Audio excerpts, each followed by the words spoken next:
Noong ika-27 ng Disyembre taong pangkasalukuyan, naganap ang mapayapang eleksyon ng mga mamumuno sa SIGAP 2015 sa Embahada ng Pilipinas dito sa Fransya. Sa 7 nominadong Filipino Association, tanging 5 lamang ang opisyal na hihiranging mamumuno sa SIGAP 2015. Ang mga asosasyong nominado ay Paris Glamour, Cordillera Natives in France, Hiligaynon Association in France, Filipino Helping Hands Association, Marilag Guardians, Igorots in France Association at Tarlaqueños Association in France.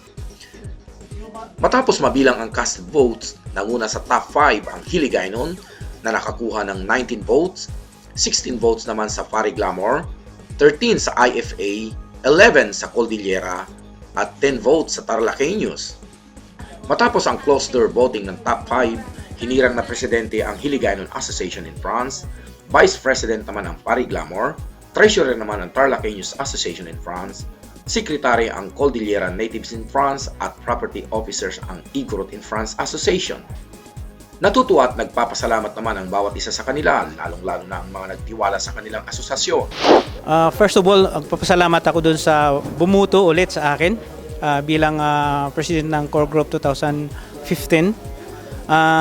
I cannot promise anything except that we might some changes na gagawin, especially doon sa IRR, in terms of projects, in terms of how we bring this Philcom to unity and moving forward in obtaining the goal for the benefit of the general Filipino community in France.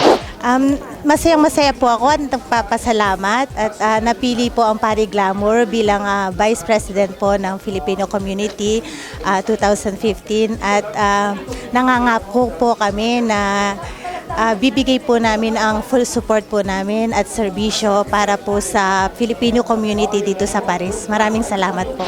Nagpapasalamat po kami sa ako representing our group kasi napili po kami na maging sa member ng core group. Kami naman po sa Cordillera Natives in France, so sinasabi ko po na wala kaming ipinapangako pero ang sinasabi po namin, gagawin po namin kung ano yung responsibility, mga obligation na ibibigay po para sa amin. Bilang isang membro ng core group na binoto ng mga presidente ng mga iba't ibang asosasyon dito sa Paris, maraming salamat sa kanila sa pagtitiwalang binigay nila sa asosasyon ng IFA bilang isang bahagi ng grupo na ito. Magiging partisipasyon naman ng IFA sa programa na ito. Siyempre, ang IFA ay bago pa lang sa asosasyon dito, bago pa lang sumapi sa kanila. Pinapangako namin na magiging supportive sa grupo na ito. Kung ano man ang magiging sitwasyon, nakikisama ang IFA sa grupo na ito para magtulong-tulong sa kung ano man ang magiging sitwasyon. Unexpected. Hindi ko ni-expect na iboboto nila ako. Kasi sabi ko, tinanong na nila ako before, sabi ko, please hindi ako ready. Maybe next year na. Gagawin lang namin bilang isa sa core group, gagawin lahat namin ang aming makakaya na kung pwede, lalampasan pa yung mga nakaraang core group. Para naman mas masiyahan ulit yung mga susunod sa amin. Naging emosyonal din ang pamamaalam ng 2014 SIGAP sa pamumuno ni Rafaelito Gomez. First of all, I would like to thank yung lahat ng sumuport sa atin sa ating Core Group 2014. And gusto ko rin pasalamatan yung mga hindi sumuporta sa atin because hindi nila pagsuporta sa atin, it brought us the best in us. Ginawa namin lahat ng magagawa and so far as we assess it was good. And I would also like to congratulate yung mga bagong Core Group 2015 na I wish them the best and good luck to them. And we will always be there to support them as part of this community. And also Happy New Year. Yes, of course, Happy New Year. And we will always be there. We will support them. We will guide them. And we will just be there. We wanted a nice transition of authority and responsibility. Yun. Sana sa lahat ng komunidad natin, maintindihan ninyo na this is our law. Isang beses lang tayo mag-ano yan until we come to change our bylaws in which we are working on it. nakipag-usap na kami to make it more applicable sa situation ng PhilCom ngayon. Maraming salamat sa iwala nyo sa amin. Naibigay namin sa inyo ang aming ginawa. Best. At thank you very much sa bagong corporate. Sana mas higitan nyo pa rin ang mga. Maraming salamat po sa tiwalang pinagkarubing sa amin sa taong 2014. At kahit pa lang nandiyan pa rin kayong tumulong sa amin na hindi rin nyo kami iniwanan doon sa oras talagang kailangan natin kayo. Maraming salamat. Sa pagkakataon nito, ngayon lang po ako nagpasalamat sa mga taong nagtiwala sa akin. Ang pag-upo po namin ay isang napakalaking amon. Pero hindi po kami nagpatinag. Ginawa po namin ng mga batikos na yan para pagandahin ang 2014 na koleksyon.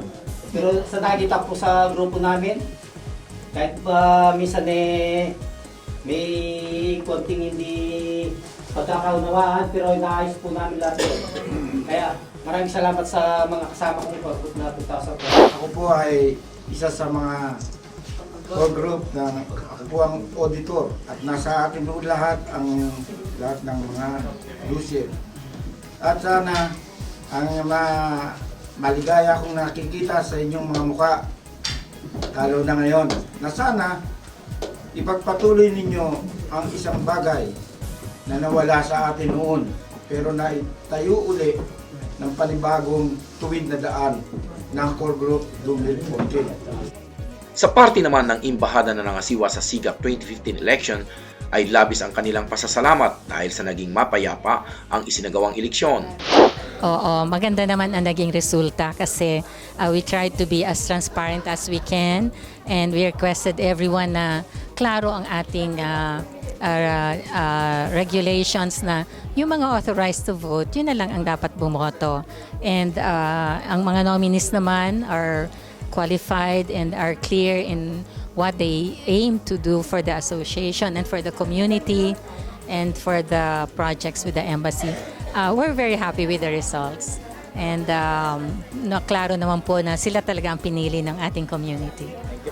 Maging ang pamunuan ng Order of the Knights of Rizal sa France ay malugod na binati ang mga bagong nahalal sa SIGAP 2015.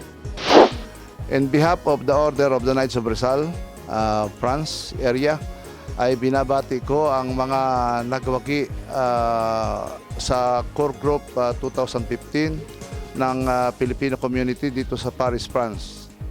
Mula rito sa Embahada ng Pilipinas sa Fransya, Nick Villanueva, Balitang Paris, reporting.